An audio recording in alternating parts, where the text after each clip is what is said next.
விஜயை வீட்டில் உட்கார வச்சுட்டு இவங்கள யாரையாவது ஒருத்தரை பாலிசியை வச்சு இதே கூட்டத்தை கூட்டி காட்ட சொல்லுங்க. அது கொள்கைக்கான கூட்டம், அரசியல் கூட்டம் நான் சொல்றேன். நீங்க uncle it is very wrong uncle அப்படின்னா என்ன அர்த்தம்? சாதாரண தமிழ்ல அதை பேசுங்க. மாமா மாமா நீ செய்ய தப்பு மாமா இப்படி பேசினா எப்படி இருக்கும்? இது ஒரு முதலமைச்சரை பார்த்து பேசுற பேச்சா? அப்போ உங்களுடைய பாடி லாங்குவேஜ் மேனரிசம் எல்லாம் எந்த அளவுக்கு இருக்குது? Stalin uncle what uncle is very wrong uncle. அதிகபட்சமா போனா 4 லட்சம் வாக்களுக்கு மேல இவர்களுக்கு கிடையாது. இதான் எதார்த்தம். தளபதி எங்க அப்பா தளபதிக்கு போட்டுனா போட்டுவாரா? மில்கி மிஸ்ட் இதான் இது மட்டும்தான் பன்னீர்னா ஒன்லி மில்கி மிஸ்ட்.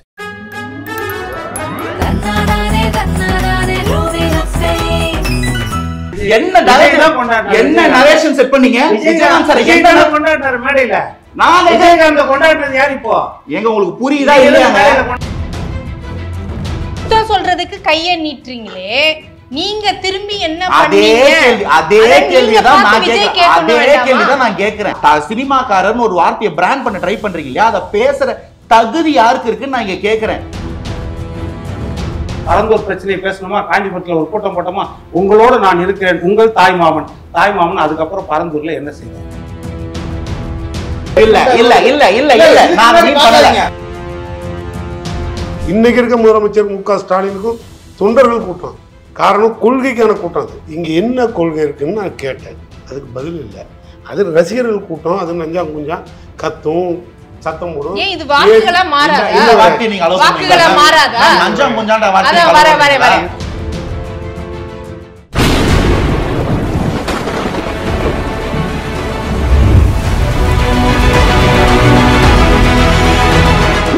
மின்னமலம் நேயர்களுக்கு வணக்கம். இது இடி மின்னல் மழை நிகழ்ச்சி.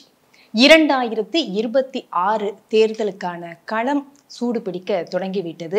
ஆக இந்த விஷயத்தில் முந்துவது யார்?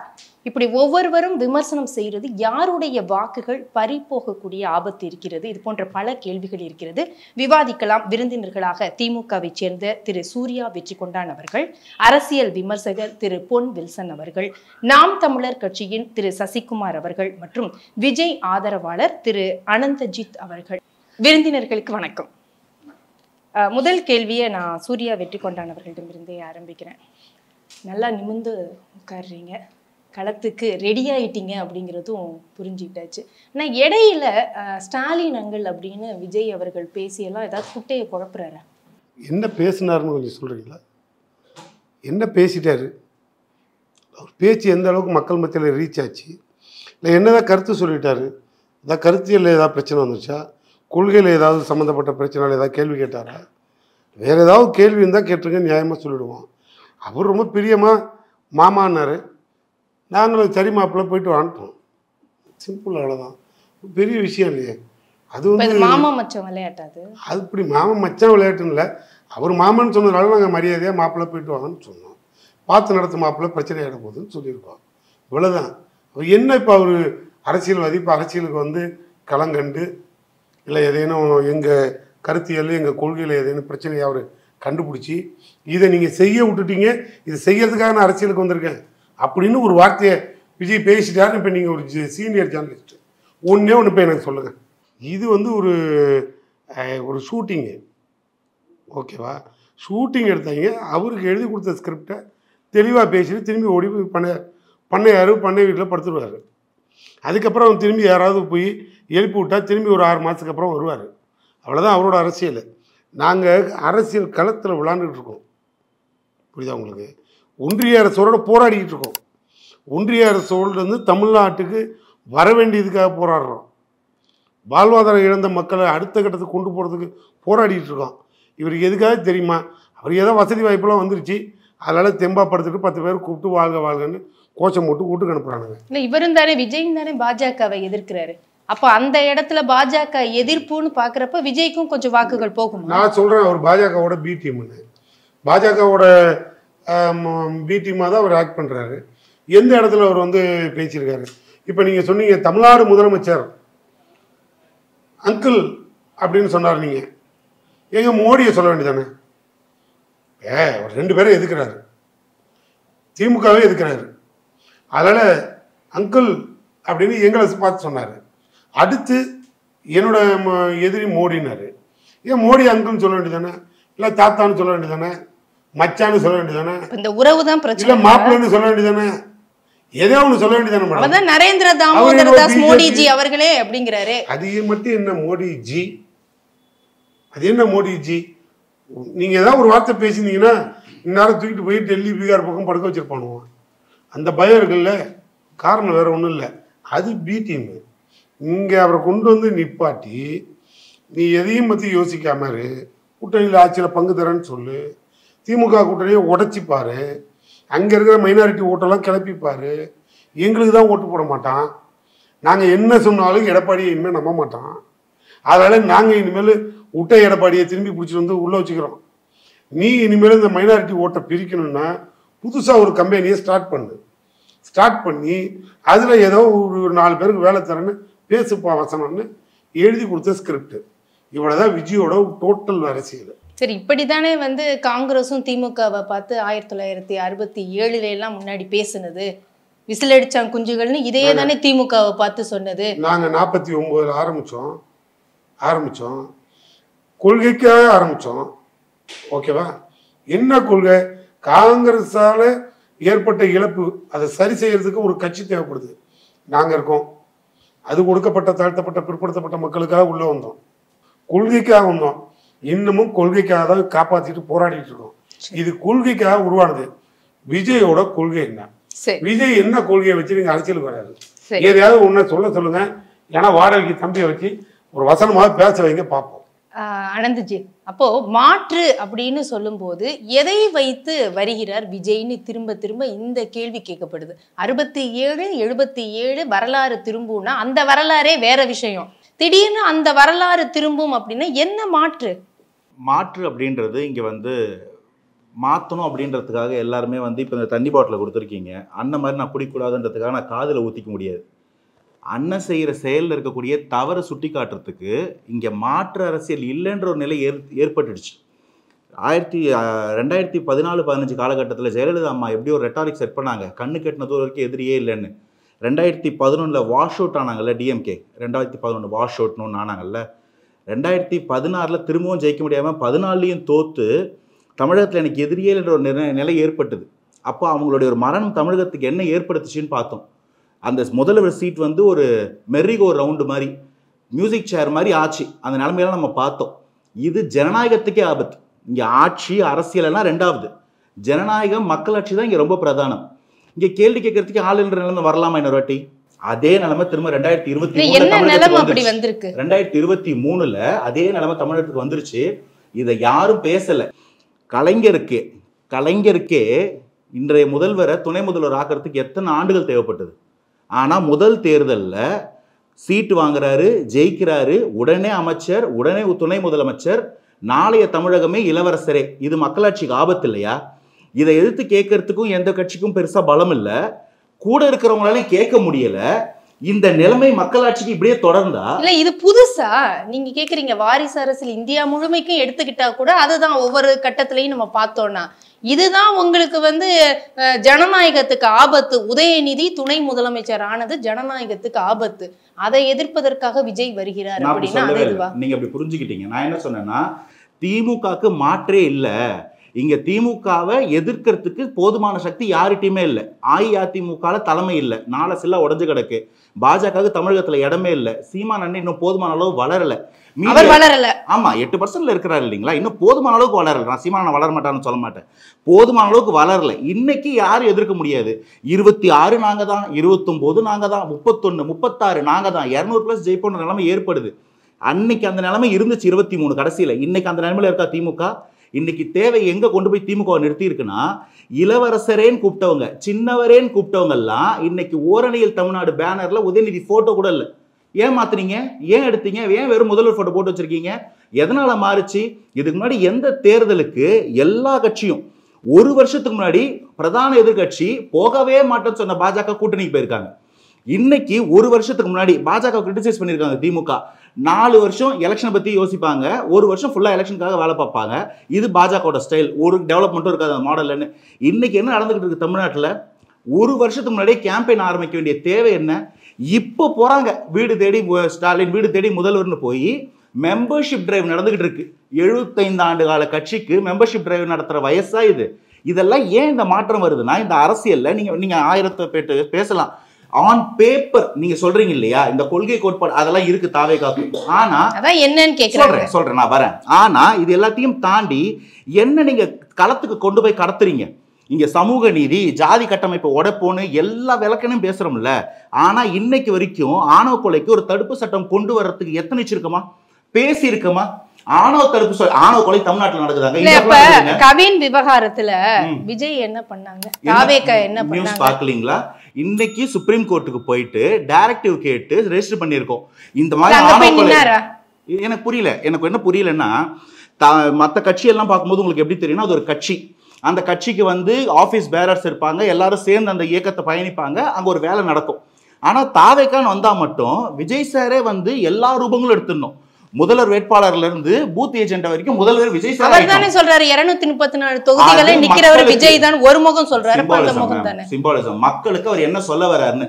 திமுகவை எதிர்க்கணும், அவங்க அதை எதிர்க்காம அவங்களே இருக்கிறாங்க, இதுவா ஜனநாயகம் அப்படின்னு கேக்குறீங்க. எதுக்காக நான் எதிர்க்கணும், எதுக்காக எதிர்க்கணும், என்னென்ன பிரச்சனைகள் இருக்கு, இதெல்லாம் நீங்க பேசாம வெறும் திமுக மட்டும் ஃபோக்கஸ் பண்றது சரியா தான். அதுக்கு தான் சுருக்கம். தீர்வுன்றது இந்த பிரச்சனைகளை ஏற்படுத்தக்கூடிய கட்சிகளை அவங்க பிரச்சனை ஏற்படுத்துறதுக்கு காரணமா அவங்க பவரை டிஃப்யூஸ் பண்ணி அந்த மாற்றத்தை கொடுக்கறதுக்கான வழிதான் ஜனநாயகத்துல தேர்தல். அதுதான் சொல்லியிருக்கு ஜனநாயகம். அதுக்கான ஒரு தேர்தல் வேலையை நடத்தி முன்கொண்டு போறாங்க. களத்துல உடனடியாக தேவைப்படுற பிரச்சனைக்கு தீர்வு கொடுக்குறாங்கன்னும் போது மாற்றம்னா வேற என்ன பண்ண முடியாது. சொன்ன தண்ணியை காவிரியே குடிக்க முடியாது. மற்றவங்க செய்யற மாதிரி கெட்ட தண்ணியை கொடுக்காம நல்ல தண்ணியை கொடுக்கலாம். அதுதான் மாற்றம் நான் சொல்றேன். சரி, வில்சன் அவர்களிடம் அதிமுகவை பத்தின அந்த விமர்சனங்களும் தொடர்ச்சியா வைக்கப்படுது. ஒரு பக்கம் திமுக தரப்புல இருந்து அடிமை கூட்டணி அப்படிங்கிறதும், விஜயும் இன்னைக்கு வந்து அதிமுக எந்த இடத்துல இருக்கு, யார் கையில இருக்கு அப்படின்னு கேட்கிறாரு. இதெல்லாம் ஒரு பக்கம் போயிட்டு இருக்கிறப்ப மத்திய இணையமைச்சர் எல் முருகன் அவர்களுடைய இந்த விமர்சனம், அதிமுகவை RSS வழி நடத்துறதுல என்ன தவறு இருக்கிறது அப்படின்னு. அப்ப அது கொஞ்சம் கொஞ்சமா அதிமுக RSS பாஜகக்குள்ள போகுதுங்கிறது என்ன மாதிரியான ஒரு வெளிப்பாடா மாறும் மக்கள் கிட்ட? இல்லை, 2 விஷயம் சொல்றேன். இப்போ விஜயை பொறுத்த வரைக்கும் திரைப்படத்திற்கு முன், திரைப்படத்திற்கு பின் 2 விஷயமா எடுத்துக்கலாம். திரைப்படத்திற்கு முன் அவர் செய்த சாதனைகள் என்ன? கிட்டத்தட்ட 25 வருஷம். யாராவது பட்டியலிட முடியுமா? மக்களுக்காக செய்த சாதனைகள், பொதுவாக மக்கள் போராட்டங்களுக்காக செய்த சாதனைகள் ஏதாவது பட்டியலிட முடியுமா? எதையும் பற்றி நான் புக்கு கொடுத்தேன், பென்சில் கொடுத்தேன், பேனா கொடுத்தேன், நிதி உதவி கொடுத்தேன், மாணவர்களுக்கு இதை சொல்லலாம். அடுத்த கட்டத்துக்கு வரேன். இல்லை, திரையுலகத்தில் ஏதாவது மறுவாழ்வுக்கு அவர் உதவி செய்திருக்காரா? திரையுலகத்துடைய வளர்ச்சிக்கு அவர் ஏதாவது செய்திருக்காரா? திரையுலகத்தில் எல்லாருமே வந்து வருமான வரியை வெளிப்படைய தன்மையோடு கட்டணும்னு என்றைக்குன்னா அறிக்கை கொடுத்துருக்காரா? இல்லை, திரையுலகத்தில் வந்து கள்ள மார்க்கெட்டில் டிக்கெட் விற்கக்கூடாது யாரும் அப்படின்னு ஏதாவது அறிக்கை கொடுத்துருக்காரா? இப்போ அது எதுவுமே கிடையாது. இல்லை, நடிகர் சங்கத்துக்கு மறுவாழ்வுக்கு ஏதாவது செய்திருக்காரா? கிடையாது. அப்படி இருக்கும்போது இதெல்லாம் ஒரு பெரிய கேள்விக்குறி திரையுலகத்தில். அடுத்த கட்டத்துக்கு அவர் வராரு. 2024 பிப்ரவரி மாதம் கட்சியை ஆரம்பிக்கிறாரு. கொஞ்ச காலம் கழித்து கொடியை அறிமுகப்படுத்துகிறாரு. கொடியில் வந்து அதோட நிறம், வண்ணம், யானை சின்னம், அப்புறம் வாகை மலர், அப்புறம் சக்கரம், அதனுடைய வண்ணங்கள், நீல நிறம், பச்சை நிறம், இதெல்லாம் விளக்கம் கொடுங்கன்னா இதோட விளக்கத்தை எல்லாம் நான் மாநாட்டில் கொடுப்பேன்ட்டார். அது ஏன் தயக்கம்னு தெரியல. அதற்கு அடுத்தது கட்சி வந்து it is not recognised, it is only registered. தேர்தல் கமிஷனில் வந்து ரெஜிஸ்டர் பண்ணுறது வழக்கமான நடைமுறை. எந்த கட்சியாக இருந்தாலும் சரி, அது டாக்குமெண்ட்ஸ் கரெக்டாக இருந்தால் ரெஜிஸ்டர் பண்ணிடுவோம். அந்த ரெஜிஸ்ட்ரேஷனே ஒரு வெற்றி விழாவாக கொண்டாடினாங்க. நாங்கள் வெற்றி பெற்றோம். அதற்கு அடுத்தது ஏதோ ஒரு முக்கிய ஒரு மாநாடு நடத்தினாங்க, முதல் மாநாடு. அந்த முதல் மாநாட்டில் ஒரு மிகப்பெரிய அளவில் கொள்கைகளை பற்றி பேசுவார்னு பார்த்தோம். ஆனால் ஒரு விசித்திரமான ஒரு விஷயத்தை பேசினார். பிஜேபி கொள்கை எதிரி, திமுக அரசியல் எதிரி. இதற்கு கலை அவர்களுக்கு விளக்கம் கொடுக்க முடியுமா? ரெண்டுத்துக்கும் வேறுபாடு என்ன? இதுக்கு ஏதாவது வேறுபாடு சொல்ல முடியுமா? அதாவது விஜய் ஆதரவாளரே இருக்கிறாரு. அடுத்து கேட்போம், என்ன விளக்கம்? கொள்கை எதிரினா என்ன, அரசியல் எதிரினா என்ன? இப்போ கொள்கை எதிரினா கூட்டணியே வைக்கக்கூடாது. அப்போ 67 அண்ணா மாதிரி ஜெயிப்பேன்றீங்க. அண்ணா கொள்கையில முரண்பாடு உடைய, தன்னுடைய அடிப்படை கொள்கையிலேயே முரண்பாடு உடைய குலக்கல்வி திட்டத்தை கொண்டு வந்த ராஜாச்சியோடு கூட்டணி வச்சாரு. அப்போ கொள்கை எதிரி கூட கூட்டணி வைக்கலாம், நாளைக்கு பிஜேபி கூட கூட்டணி வைப்பாங்க. சரி, அரசியல் எதிரி அப்படின்றாரு. அப்போ கொள்கை எதிரிக்கு அரசியல் எதிரிக்கு வித்தியாசம் என்னன்னா, அப்போ அரசியல் எதிரி தேர்தலுக்கு தேர்தல் மாறுவாங்களா? அப்போ நாளைக்கு திமுக கூடயும் கூட்டணி வைக்க வாய்ப்பு இருக்குது. செலக்டடாக மக்கள் பிரச்சனையில் எது வந்து ஒரு பூமராங் பிரச்சனையோ அதில் மட்டும் தலையிட்டுட்டு அதில் மட்டும் நம்ம வாக்க கவரணுமா? பரந்தூர் பிரச்சனையை பேசணுமா? காஞ்சிபுரத்தில் ஒரு கூட்டம் போட்டோமா? உங்களோட நான் இருக்கிறேன், உங்கள் தாய்மாமன் அதுக்கப்புறம் பரந்தூர்ல என்ன செய்தார்? ஏன் களத்துக்கு வர தயங்குறாருன்னு நினைக்கிறீங்க? அதுதான் அதுல ஒரு விஷயம் சொல்றாங்க. அது எங்க எடுத்தாலும் அந்த ஒரு இக்கனாவை போடுறாங்க. என்னன்னா, எங்களுக்கு கூட்டம் வந்துடும். உங்களுக்கு கட்டுக்கடங்காத கூட்டம் வருமா, கட்டுப்பாடற்ற கூட்டம் வருமா? அப்போ உங்க கூட்டம், உங்க பின்னாடி இருக்கிற ரசிகர்கள் கட்டுக்கு அடங்காத கூட்டமா, கட்டுப்பாடற்ற கூட்டமா? இப்போ ரெண்டுத்துக்கு வேறுபாடு. எம்ஜிஆருக்கு வராத கூட்டமா? பேரறிஞர் அண்ணாவுடைய இறுதி ஊர்வலத்தில் பார்த்தீங்கன்னா இன்னைக்கும் கின்னஸ் புக்கில் அதுதான் சாதனை. அந்த மாதிரி லட்சக்கணக்கான மக்கள் அன்னைக்கு வந்தாங்க. அப்போ அந்த மாதிரி மக்களை கவரக்கூடிய தலைவர்கள்லாம் வீதியில வந்து தான் ஒவ்வொரு கட்டத்திலையும் போராடினாங்க ஒழிய எனக்கு கூட்டம் வந்துடும் நிக்கல. ஆனால் அதை ஒரு காரணமா எந்த காலத்திலையும் சொல்லிட்டு இருக்க முடியாது. இது நீங்க உண்மையில நம்ம புரிஞ்சுக்கணும். அடுத்த விஷயம் எடுத்துக்கிட்டீங்கன்னா, இன்றைக்கு அவர் பேசுறாரு மோடிஜி, இப்போ நம்ம சூர்யா அவர்கள் சொன்ன மாதிரி மோடிஜின்னு சொல்றாரு, இன்னொரு பக்கம் அங்கிள் அப்படின்னு சொல்றாரு, இன்னொரு பக்கம் ப்ரோ அப்படின்னு சொல்றாரு. நீங்க கேட்டால் 2K கிட்ஸை வந்து நாங்கள் உற்சாகப்படுத்துறது சொல்றோம். 2K கிட்ஸை நீங்கள் அந்த அளவுக்கு தான் நினைக்கிறீங்களா? அவங்க ப்ரோ, அங்கிள், ஜி இந்த லெவல் தான் இருப்பாங்கன்னு. ஏன் அவங்களுக்கு சிந்தனை திறன் இருக்காதா? அவங்க யோசிக்க மாட்டாங்களா? அப்போது உங்களுடைய பாடி லாங்குவேஜ், மேனரிசம் எல்லாம் எந்த அளவுக்கு இருக்குது? அப்போ நீங்கள் சொல்கிறது வந்து நம்மளுக்கு மாற்று சிந்தனை இருக்குது. திமுக கூட நம்மளுக்கு உடன்பாடு கிடையாது. திமுக தலைவர்களோ இல்லை திமுக ஆட்சியாளர்களோ செய்த குறைகளை சொல்லுங்கள். எந்தெந்த விஷயத்தில் எந்தெந்த இடத்துலலாம் அவங்க குறை செய்திருக்காங்க, நாங்கள் வந்தால் இதெல்லாம் நிவர்த்தி பண்ணுவோம், அதை சொல்லலாம். அதை விட்டுட்டு நீங்கள் uncle, it is very wrong uncle அப்படின்னா என்ன அர்த்தம்? சாதாரணமாக தமிழில் அதை பேசுங்க. மாமா நீ செய்து தப்பு மாமா, இப்படி பேசுனா எப்படி இருக்கும்? இது ஒரு முதலமைச்சரை பார்த்து பேசுகிற பேச்சா? திமுகவுக்கு எதிர்ப்போட்டுகள் இயற்கையாக பார்த்தீங்கன்னா ஆளுங்கட்சிக்கு எதிர்ப்போட்டுகள், திமுகவுக்கு எதிர்ப்போட்டுகள் 3ஆக பிரிந்தால் வெற்றி பெறுகிற வாய்ப்பு கம்மி, 4ஆக பிரிந்தால் வெற்றி பெறுகிற வாய்ப்பு அதிகம் ஆளுங்கட்சிக்கு, திமுகவுக்கு. அப்போது எதிர் ஓட்டுகள் 4ஆக பிரிய வேண்டும், அதற்காக ஒரு கட்சி தேவை அப்படின்ற எண்ணத்திலையும் இருக்கலாம்ல. அப்ப திமுகவோட பி டீம் விஜய்ங்கிறீங்க. நம்ப தகுந்ததான் நான் சொன்ன சூழ்நிலையை வச்சு சொல்றேன். இந்த சூழ்நிலை இருக்குதா இல்லையா? ஏன்னா பிஜேபி எதிர்பார்க்க முடியும். ஏன்னா பிஜேபி நீங்க சொல்றீங்க, பிஜேபி திமுக எதிர்ப்பு ஓட்டுகள் தனக்கு வரணும், அதிமுக கூட்டணிக்கு வரணும்னு நினைக்கிறாங்க. அந்த ஓட்டுகள் எனக்கு வேணா, அதுல பாதி பிரிச்சு எடுத்துக்கோன்னு விஜயை நிக்க வைப்பாங்களா? பிஜேபி நிக்க வச்சா வெற்றி வாய்ப்பு பிஜேபி இதில் குறையும். இப்போ பிஜேபி கூட்டணிக்கு விஜய் வந்தாருன்னா சொல்லலாம், அதை நீங்க சொல்லலாம். ஆமா, அதுக்காகத்தான் உருவாக்கி. திமுக எதிர்ப்பு வாக்குகள் விஜயோட வரவால பிரியதான வாய்ப்பு, அந்த வாய்ப்பு அதிகமா இருக்கு. இப்ப அதிமுகவுக்கு தான் இதுல அடிவயிறு கலக்கும் இல்லையா? எதிர்ப்பு வாக்குகள் பிரியும் போது அப்ப அதிமுகவோட வெற்றி வாய்ப்பு குறையுது. ஜூலை 7ஆம் தேதியில இன்னைக்கு வரைக்கும் 46 நாட்கள் 125 தொகுதி, அத்தனை தொகுதியிலும் ஆயிரக்கணக்கான லட்சக்கணக்கான மக்கள் நிற்கிறாங்க. அவர் மக்கள் பிரச்சனைகளை பேசுறாரு. அப்பேற்பட்ட ஒரு ஆளுமை மிக்க தலைவர் இன்னைக்கும் பேசிட்டு இருக்காங்க. அந்த 4 வருஷம் ஆட்சியில அவர் கொண்டு வந்த பாதுகாப்பு மண்டலங்கள், எடப்பாடி கொண்டு வந்த பாதுகாப்பு மண்டலங்கள், அதே மாதிரி 7.5% இடஒதுக்கீடு, அத்தனையும் மக்கள் இன்னைக்கு வரைக்கும் கொரோனா காலத்திலையும் அம்மா உணவகத்துல 3 வேளை உணவு கொடுத்தது, அரசுக்கு நயா பைசா வருமானம் இல்லைன்னு கூட அரசாங்க ஊழியர்களுக்கு கடைசி நாள் 31ஆவது நாள், 1ஆம் தேதிக்கு முன்னாடி 31ஆவது நாளே சம்பளம் அந்த அக்கௌண்ட்ல போய் நிற்கும். அப்படியெல்லாம் புரட்சிகரமான செய்தவர். ஒரு ஆளுமை மிக்க தலைவரின் பின்னால் அந்த அதிமுக 31 ஆண்டுகள் தமிழ்நாட்டை ஆண்ட கட்சி அவ்வளவு ஒட்டுமொத்தமா நிக்குது. இல்ல அந்த கட்சி இல்ல, இந்த இடத்துலதான் அந்த கட்சியே ஆர்எஸ்எஸ் வழி நடத்தும்னு சொல்றது எப்படி ஏத்துக்குவாங்களா? யார் சொல்றா? மத்திய இணையமைச்சர் எல் முருகன். எந்த கட்சி அவரு? எந்த கட்சி? அப்புறம் அவங்களுக்கு தெரியாது. இதே நீங்க அதிமுகல சொன்னாங்கன்னா நீங்க சொல்லலாம். இல்ல பாஜக இதே சுற்றுப்பயணம் ஆரம்பிக்கும் போது கூடவே வச்சு நிக்க வச்சுக்கிட்டீங்க. அவர் சொன்னதுக்கு பதில் இல்லையா இணையமைச்சர் சொல்றது? அவர் இஷ்டத்துக்கு சொல்லிக்குவாரு. அதிமுக எங்களை ஆர்எஸ்எஸ் வழி நடத்துக்குது, ஆர்எஸ்எஸ் வழி நடத்தால் எங்களுக்கு என்ன தவறா அப்படின்னு கேட்டாங்களா? ஆர்எஸ்எஸ் கொள்கை ஒரு திராவிட இயக்க கொள்கையை வழி நடத்துமா? இதுக்கு சொல்லுங்க, வழி நடத்துமா? அதுதான் ஏற்கனவே சொல்லிட்டாரு, கொள்கை வேறு கூட்டணி வேறு. கொள்கை 2 பேர் சண்டை போடுறது எங்களுக்கு வேடிக்கையா இருக்கு, அவ்வளவுதான். இப்போ நீங்க சொன்ன மாதிரி விஜய் அவர்கள் வந்து இந்த அரசியலில் குதிக்கிறதுனால எங்களுக்கெல்லாம் பிரச்சனை எல்லாம் ஒன்றுமே கிடையாது. இங்கே பிரச்சனை என்பது திமுகவுக்கு தான் இருக்கு. ஏன் அப்படின்னா, நாம் தமிழர் கட்சி ஒரு சித்தாந்த அடிப்படையில் வளர்ந்து கொண்டு வருது. இந்த தமிழ் தேசியத்தை பேசிக்கொண்டு இன்னைக்கு வந்து காணாம போயிடும்னு நினைச்சாங்க. இன்னைக்கு 1.1% 8.2% கொண்டு இருக்கோம். யாரும் ரசிக பின்புலமும் கிடையாது. விஜயகாந்த் இல்லை, கமலஹாசன் இல்லை, ரஜினிகாந்த் இல்லை, இல்லை விஜய் இல்லை. தனித்துவமாக கொள்கையை சொல்லி சித்தாந்தத்தை சொல்லி இத்தனை வாக்குகளை பெற்றிருக்கோம். அதனால நாளைக்கு விஜய் வந்துட்டாரு, அதனால எங்கள் வாக்குகள்லாம் போயிடும். இப்போ அடுத்து சிவகார்த்திகேயன் வந்துருவாரு, அதனால எங்க வாக்குகள்லாம் போயிடும். இதெல்லாம் பொய்.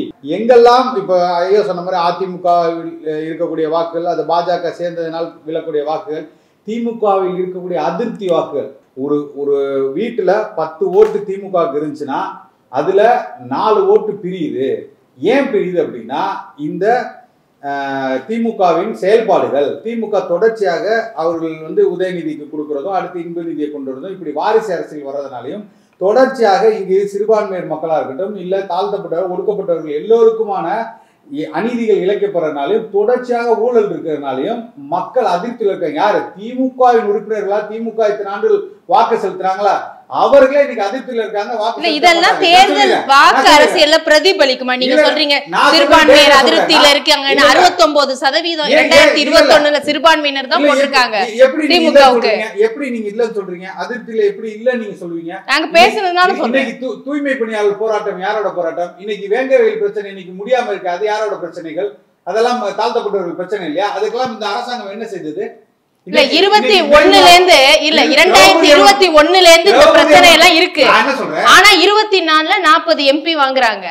தேர்தல் அரசியல் வாக்கு அரசியல்னு வரும்போது அது எப்படி மாறுதுங்கிறதுதான் கணக்கு.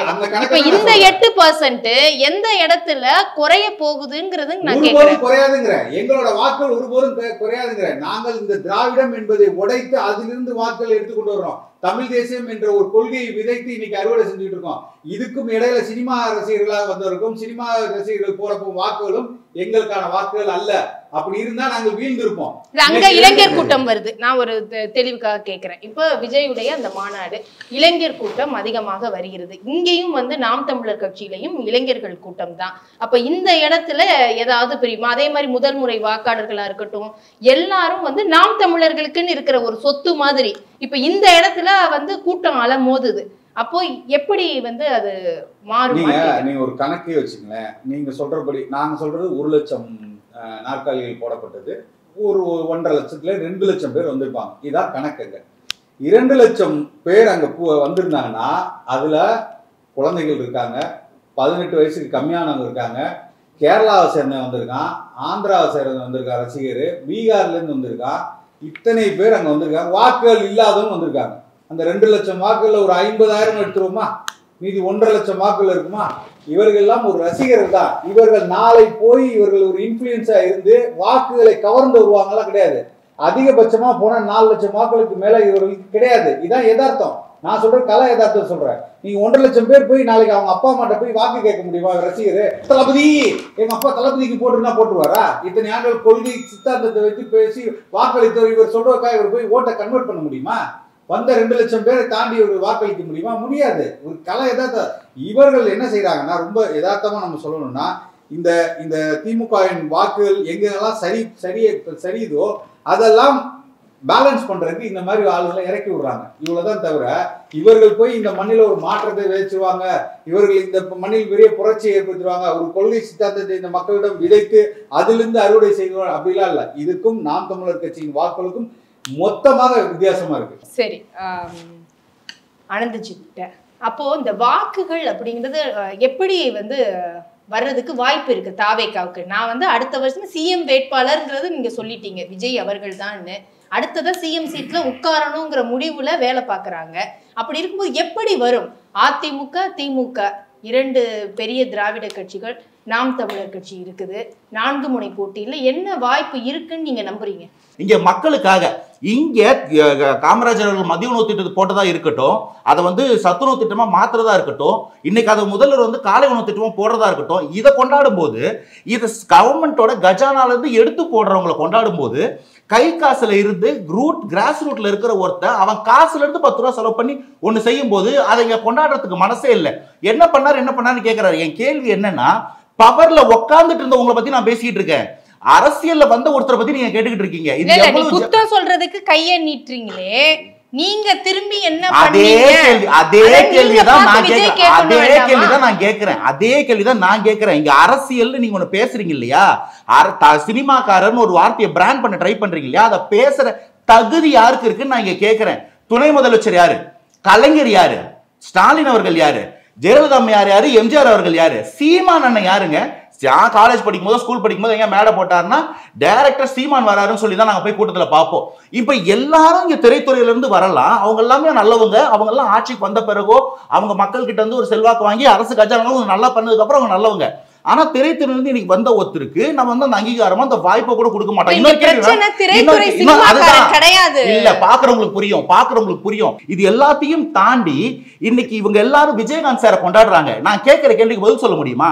2011 கூட்டணி அமைச்சு விஜயகாந்த் சாரோட வாக்கு வங்கியில ஜெயிச்ச அதிமுக அவருக்கு என்ன பண்ணுச்சு? என்ன பிரச்சனையில விஜயகாந்த் சார் கட்சி ஆரம்பிச்சாரு? 6-9 ஏன் கூட்டணிக்கு போல? திமுகவும் அதிமுக விஜயகாந்த் சார் இன்னைக்கு கொண்டாடுறீங்களே, என்ன தார்மீகம் இருக்கு உங்களுக்கு? என்ன நரேஷன் செட் பண்ணீங்க? விஜயகாந்த் சார் என்ன கொண்டாடுறாரு மேடையில? நாங்க விஜயகாந்த் கொண்டாடுறது யார் இப்போ? எங்க உங்களுக்கு புரியுதா இல்லையாங்க? நாங்க விஜயகாந்த் கொண்டாட வேணாம்னு சொல்ல அண்ணன் பதில் அண்ணன் டைலர் பண்ணது மைக் கேட்க. விஜயகாந்த் சார் யாரும் கொண்டாடாதீங்கன்னு சொல்லல. இன்னைக்கு அவரை நீங்க தூக்கி போட்டு அவரை எல்லா விதமாவும் கேவலமா சித்தரிச்சு அவரை வீழ்த்தின பிறகு இன்னைக்கு எதுக்கு எடுத்து கொண்டாடுறீங்க? இன்னைக்கு திமுக அதிமுக எப்படி விஜயகாந்த் சார் கொண்டாடலாம்? நான் சீமான் மேலே அந்த குற்றச்சாட்டு வைப்பேன். இவங்க யாரும் இது எல்லாத்துக்கும் கிளிப்பிங்ஸ் இருக்கு. விஜயகாந்த் சார் என்னென்ன பேசியிருப்பாங்க, இன்னைக்கு விஜயகாந்த் சார் மறந்த பிறகு அவர் நல்லவர் ஆயிட்டாரு, நீங்க அவர் வந்து கொண்டாடுறீங்க. அதை வச்சு விஜய் சார் சீமான் அவர்கள் கூட அதை சொல்லியிருந்தாரு. விஜய் இந்த விஷயத்தை விஜயகாந்த் கொண்டாடும் போது ஒரு வார்த்தை சொல்லியிருந்தாரு, உடம்பு சரியில்லாதப்ப வந்து எங்க போனாரு. நான் வந்து அண்ணன் சொன்னதோ எங்கள் கட்சி தலைவர் சொன்னது இல்ல, அவர்கள் மனைவி சொன்னதை மட்டும் பேசுவோம். அவர்களே சொல்லிட்டாரு சீமான் அவர்கள் சொன்னது சரின்ட்டாங்க. மனைவி சொன்னதுக்கு அப்புறம் வேற எதுவும் சொல்லணும். நம்ம அரசியல் பேசிக்கிட்டு இருக்கோம். இங்க பிரச்சனை என்ன? 92 வந்த ஒரு படம், 93 வந்த படம், நான் கேப்டன் விஜயகாந்த் அரசியல் தான். இது அரசியல் தலைவர் பத்தி பேசிட்டு இருக்கேன். அரசியலுக்காக அரசியல் தலைவர் கேப்டன் விஜயகாந்த் பேசிட்டு இருக்கேன். இது என்ன நான் சொல்றது பதில் தயவு செய்து டைலூட் பண்றீங்க. நான் என்ன சொல்றேன்னா, இதுக்கு முன்னாடி அவர் எப்படி வேணாலும் இருந்திருக்கலாம், கெட்டவனா இருந்திருக்கலாம், எதுவும் நல்லது செஞ்சிருக்கலாம். ஆனா அரசியல்னு வந்துட்டாரு, இனிமே அவர் நல்லவர் ஆயிடுவாரு. எப்படி பிரிப்பாருங்கிறது இல்ல. நான் அந்த பதில் பாறேன். முதல்ல வந்து ஆன்டி இன்கும்பன்சி ஒரு ஃபேக்டரா வச்சுக்கிட்டு திமுகவோட ஆன்டி இன்கும்பன்சியை பிரிச்சு திமுக ஜெயிக்க வச்சதால ஒரு திமுகவோட பி டீம் இல்ல பிஜேபி தான் இறக்கி விட்டுடுச்சு. உங்களுக்கு இன்ஃபர்மேஷன் சொல்றேன். மோடிஜிக்கு நல்லாவே கேள்வி கேட்டிருக்காரு. மோடிஜி தமிழ்நாடுனா ஏன்ஜி அலர்ஜின்னு கேட்டிருக்காரு. மோடி பாஜக எதிர்க்காமலாம் இல்ல, அரசியல் மசோதாவை பத்தி பேசவே இல்லையா மேம்? அது ஒரு மசோதாவே கிடையாது மேம். அதெல்லாம் சொல்ல வேண்டியதானே மாநாட்டுல? அத மாநாட்டுல சொல்ல வேண்டியதானே? எதுக்கு போறீங்க? என் பதில் என்ன ஒரு கேள்வி கேக்குறீங்க, என்ன பதில் சொல்ல விட மாட்டேங்க. புதுசா அரசியலுக்கு வர்றவங்களுக்கு இடமே கொடுக்க மாட்டீங்களா? எல்லாரும் சேர்ந்து உங்களுக்கு இவ்வளவு பெரிய ஸ்பேஸ் கொடுத்திருக்கோம், பேச இடம் கொடுக்க மாட்டீங்க. ஜனநாயகமே இல்ல. நீங்க சொல்ல வேண்டியதை சொல்லணும்னு தான் நான் சொல்றேன் பாருங்க. நான் இந்த கேள்விக்கு ஷார்ட்டா பதில் சொல்லிடுறேன். அது ஒரு கான்ஸ்டிடியூஷன் அமெண்ட்மென்ட் பில். இந்த பில் 130வது பில் இருக்கு இல்லையா, அது ஒரு கான்ஸ்டிடியூஷன் அமெண்ட்மென்ட் பில். அதை நிறைவேற்றுறதுக்கு 2/3 ஆஃப் தி இல்ல இல்ல இல்ல இதெல்லாம் நான் உங்ககிட்ட கேக்குறேன். விஜய் கிட்ட எதிர்பார்க்கறேன். இந்த பேசுறீங்க, விஜய் கிட்ட எதிர்பார்க்கறோம். அதுதாங்க நான் சொல்றேன். இது பாஸே ஆகாத ஒரு பில். இப்ப நடந்துகிட்டு இருக்கக்கூடிய அந்த எலெக்ஷன் கமிஷனுக்கு எதிராக இருக்கக்கூடிய ஒரு போராட்டத்தை டைல்யூட் பண்றதுக்காக நியூஸ் சேனல்ஸ் வச்சு ஏமாத்துறதுக்கு ஒண்ணு பண்றாங்க மத்தியில. அதை கேட்டுக்கிட்டு நீங்க எல்லாரும் மெச்சூர்டா இருக்கக்கூடிய நீங்க எல்லாமே வந்து டைல்யூட் ஆகுறீங்களே, அதுக்கே நான் பதில் பேசி டைல்யூட் பண்ணணும் ஒரு ஸ்டாண்ட். இந்த மெச்சூரிட்டி எப்படி புரிதல்னு நம்ம எடுத்துக்கிறது அனந்தஜி? இல்ல மேம், எனக்கு அந்த புரிதல் இருக்கு. உங்களுக்கு புரிய வைக்க நான் ட்ரை பண்றேன். அவர் சொன்ன உடனே நாளைக்கு கட்சி தூக்கிட்டு வந்துருவாரு. சூர்யா வெற்றி கொண்டான் அவர்கள்ட்ட திமுக கூட்டணிக்கு கண்ணு கெட்டிய வரைக்கும் எதிரிகள் இல்லை அப்படின்னு விசிகவுடைய தலைவர் தொல் திருமா அவர்கள் சொன்னாங்க. அப்போ அந்த ஒரு நோக்கத்துல திமுக இருக்குதா, இல்ல திமுகவுடைய வாக்குகள் பிரியும் அப்படிங்கிறது இருக்கா? வாக்குகள் பிரியறதுலாம் இருக்கட்டும் மேடம். பக்கத்துல தம்பிக்கிட்ட இவ்வளவு கேள்வி கேட்டீங்க. அவர் பிசாம ரொம்ப உணர்ச்சி வசப்பட்டு தண்ணியை எடுத்து காதல ஊத்திக்கவான்னாரு. தம்பி, முதல்ல கட் அவுட்டுக்கு பால் ஊற்றி செத்தவனுக்கே என்ன பண்ணீங்கன்னு விஜய்கிட்ட 100 கேள்வி கேட்டோம். யாருக்கும் இது வரைக்கும் பதில் இல்லை. உனக்கு கூடினது ரசிகர்கள் கூட்டம், அது தொண்டர்கள் கூட்டம் இல்லை. பேரறிஞர் அண்ணாவுக்கு இருந்தது தொண்டர்கள் கூட்டம். கொள்கையை ஏற்றுக்கிட்டு தொண்டர்களாக வருவான், யாரும் ரசிகர்களாக வரமாட்டான். கலைஞருக்கு தொண்டர்கள் கூட்டம், கொள்கைக்கான தொண்டர்கள் கூட்டம். இன்னைக்கு இருக்க முதலமைச்சர் மு.க. ஸ்டாலினுக்கும் தொண்டர்கள் கூட்டம். காரணம் கொள்கைக்கான கூட்டம். அது இங்கே என்ன கொள்கை இருக்குன்னு நான் கேட்டேன், அதுக்கு பதில் இல்லை. அது ரசிகர்கள் கூட்டம், அது நஞ்சா குஞ்சா கத்தும் சத்தம் போடும். நீ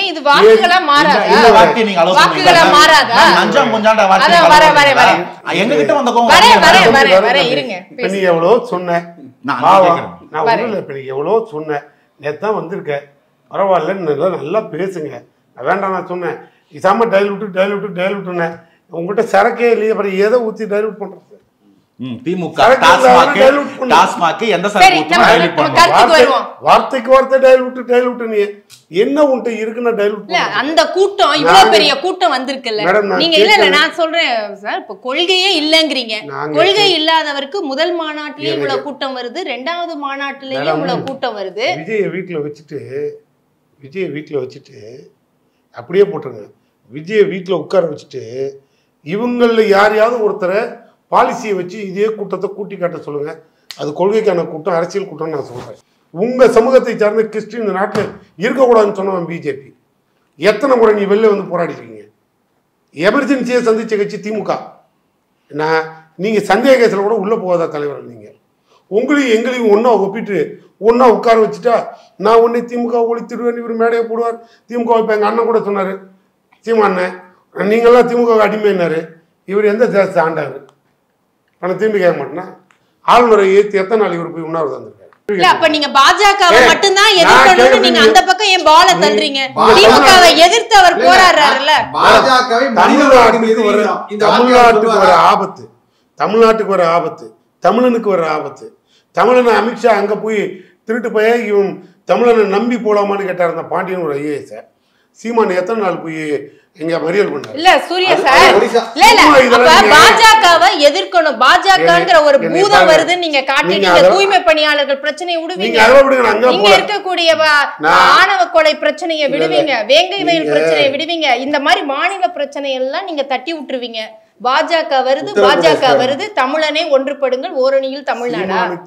அத வந்து அவரோட பாலிசி, நாம் தமிழர் கட்சியோட பாணி.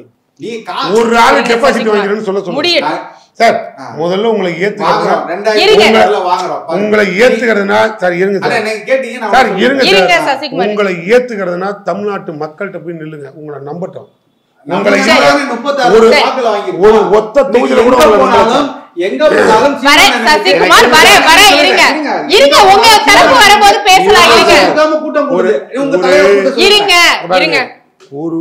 ஒரு தொகுதியை கூட கொடுக்கறதுக்கு மக்கள் இவங்களை நம்பல. இதெல்லாம் டெபாசிட் இல்லாத கட்சி. பக்கத்துல எங்க அண்ணன் பொன்வெல்சன் கேட்டார், 2 சாதனை சொல்லுவார். வேளாண் மண்டலம் பாரு, விவசாயிகளையே கொள்றதுக்கு பிஜேபியோட கூட்டணி சேர்ந்த கட்சி. அதனால எங்களுக்கு களத்துல எதிரி இல்லைன்னா கொள்கை ரீதியா சித்தாந்த ரீதியா ஒன்றும் எல்லாம் அப்படியே ஆரியம் திமுகன்னு அந்த பக்கம் போய் செட்டில் ஆயிடுச்சு, எல்லாம் அமித்ஷா திமுகன்னு போய் செட்டில் ஆயிடுச்சு. இங்கே தமிழ்நாட்டில் பாலிசி பேக்கிறது யாரும் இல்லை. தமிழர்களுக்கும் உலகத் தமிழர்களையும் பாதுகாக்கிற இடத்துல தமிழ்நாடு முதலமைச்சர் வந்துட்டோம்.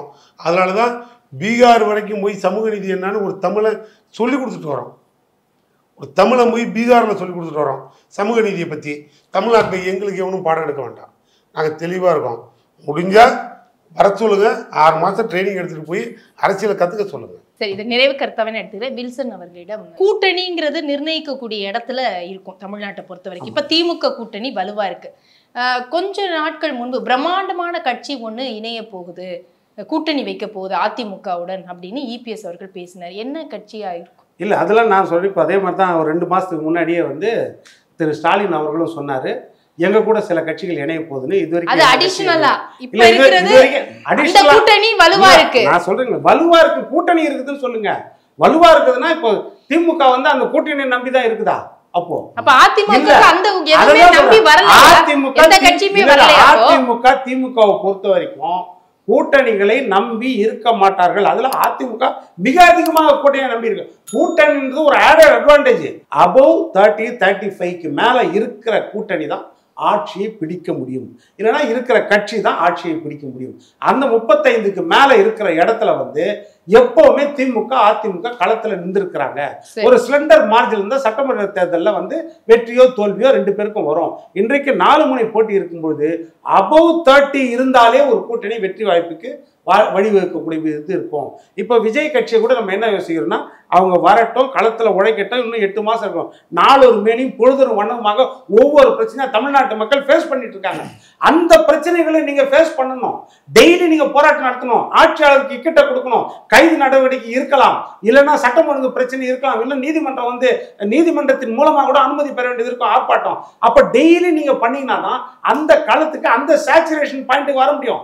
அபவ் 30 இருந்தா தான். இல்லை அப்படின்னா ஒரு வரலாறு உங்களை மன்னிக்காது. என்னவென்றால், உங்களது வாக்கு பிரிப்பால் நீங்க எந்த கட்சி விரும்பலையோ அந்த கட்சிக்கு ஆட்சிக்கு வரக்கூடிய வாய்ப்பை நீங்க தான் ஏற்படுத்துறீங்க. நாளைக்கு வரலாறு சொல்லுமா இல்லையா? அதுதான் சொல்றேன். ஒண்ணு நீங்க முதலமைச்சர் ஆகணும்னா அதை நிர்ணயிச்சுக்கணும். அப்படின்னா நீங்க ஓயாமல் உழைக்கணும். வெறும் வாக்கு சதவீதம் வந்துரும் பேசி பிரயோஜனம் கிடையாது. உழைக்கணும். அதை அறுவடை பண்ணக்கூடிய இடத்துல இருக்கணும். இல்லைன்னா you won't be a game changer, you will be a game spoiler. இதுதான் நிறைவு கருத்தா நான் எடுத்துக்கிறேன். சசிகுமார்கிட்ட நிறைவு கருத்தாக. அப்ப அதிமுக திமுக எங்க இருந்து நாம் தமிழர் கட்சி அதிகமா வாக்குகளை வாங்கும் நீங்க சொல்ல வரீங்க? 2026 தேர்தல்ல எந்த கட்சியிடமிருந்து வாக்குகளை நாங்க வாங்குவோம்னு உங்களுக்கு ஒரு எண்ணம் இருக்கு? இங்க திராவிடம் என்ற பொய்யை சொல்லி கொண்டு இருக்கக்கூடிய 2 கட்சியில இருந்தா திமுக கிட்ட இருந்தும் வரும், அதிமுக கிட்ட இருந்தும் வரும். ஏன்னா 2 கட்சியும் இந்த மண்ணில வந்து எப்படி ஒரு காலத்துல எப்படி இருந்துச்சுன்னா ஒண்ணு திமுக இல்ல அதிமுக இப்படியான நேரடியா செட் பண்ணுவாங்க. நாங்க ஜெயிக்கணும் இல்ல நீங்க ஜெயிக்கணும் அப்படின்னு. ஆனா இப்போ ஒட்டுமொத்தமாக இந்த திராவிடத்தை பத்தி மக்களிடத்துல கொண்டு போய் சேர்த்து நீங்க 36 லட்சம் வாக்குகளை வாங்கி அங்கீகரிக்கப்பட்ட கட்சியா இருக்கு. ஏன் இல்ல அண்ணன் சொன்னார்ல இவர் வந்து டெபாசிட் கூட வாங்க மாட்டாங்க அப்படின்னு. கட்சி தொடங்கப்பட்ட நாள் முதல் ஒரு கட்சி வளர்ந்து கொண்டே இல்ல இதுவரைக்கும் வளர்ந்து கொண்டே இருக்கிற சொல்ல இந்த கட்சிகள் போல கரைந்து போகல. எங்கோ ஒரு இடத்துல போய் கூட்டணிக்காக போய் நிக்கல. இன்னைக்கு தனித்துவமா ஒரு கட்சி ஒரு சித்தாந்த அடிப்படையில் ஒரு மாற்றா வந்து வளர்ந்து நிக்குது. நிறைவாக நீங்க சுருக்கமா கணந்துச்சு சொல்லுங்க. இன்னைக்கு வந்து ஒரு ஆன்டி இன்கம்பன்சி பத்தி மட்டுமே பேசிட்டு இருக்கிறது ஒரு அரசியல். இன்னொன்று வந்து எல்லாரும் தன்னோட கூட்டணி பலத்தை பற்றி மட்டுமே பேசிட்டு இருக்கிறது ஒரு அரசியலா இருக்கு. ஆனா 2026 தேர்தலை பொறுத்த வரைக்கும் இது ஆன்டி இன்கம்பன்சிக்கான அதை கேபிடலைஸ் பண்ணுறதுக்கான தேர்தலா இருக்காது. இங்க ஒரு மாற்று அரசியல் நான் சொல்லக்கூடியது என்னன்னா, இங்க இருக்கக்கூடிய இந்த ஆட்சியாளர்கள் மட்டும் மாத்துறது இல்லை, இந்த இருக்கக்கூடிய அடிப்படை கட்டுமானத்தை, அதாவது இவங்க 2 பேர்னா இவங்க 70 அவங்க 30, அவங்க 70 இவங்க 30, இதை மாத்துறதுக்கு ஒரு புது சிஸ்டம் ஒன்று கிரியேட் பண்ண முடியணும். அதுக்கு நாம் தமிழ் நிற்கிறாங்க, நான் அதை அங்கீகரிக்கிறேன். இருந்தாலும் அந்த ஃபேஸ் வேல்யூக்கு கிராவிட்டி பத்தாத போது அதோட ஒரு பெரிய தேவை ஏற்படுது. அதனால இது வெறும் ஆன்டி இன்கம்பன்சியை தாண்டி மக்களோட எல்லா சாராரையும், அது நீங்க வந்து ஃபர்ஸ்ட் டைம் வாக்காளர்களா இருக்கலாம், இளைஞர்களா இருக்கலாம், பெண்களா இருக்கலாம், முதியோர்களா இருக்கலாம், எல்லா சாரார்கிட்ட இருந்தும் ஓட்டு எடுத்து ஒரு ஜெனரலிஸ்ட் பார்ட்டியா தாவேகா ஜெயிக்கும். அதுக்கான வேலை தான் நடந்துகிட்டு இருக்கு.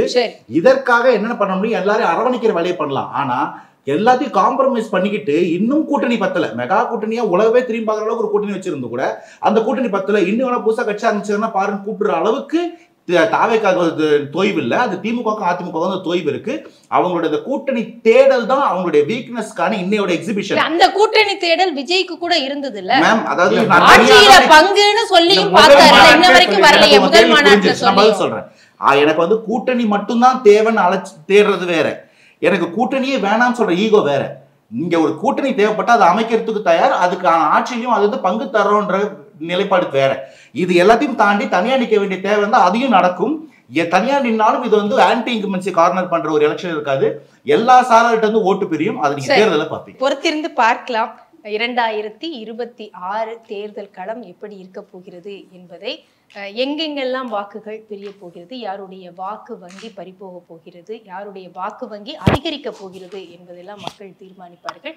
நன்றி, விருந்தினர்களுக்கும் நன்றி. மில்கி மிஸ்ட் இதுதான், இது மட்டும்தான். பன்னீர்னா only மில்கி மிஸ்ட்.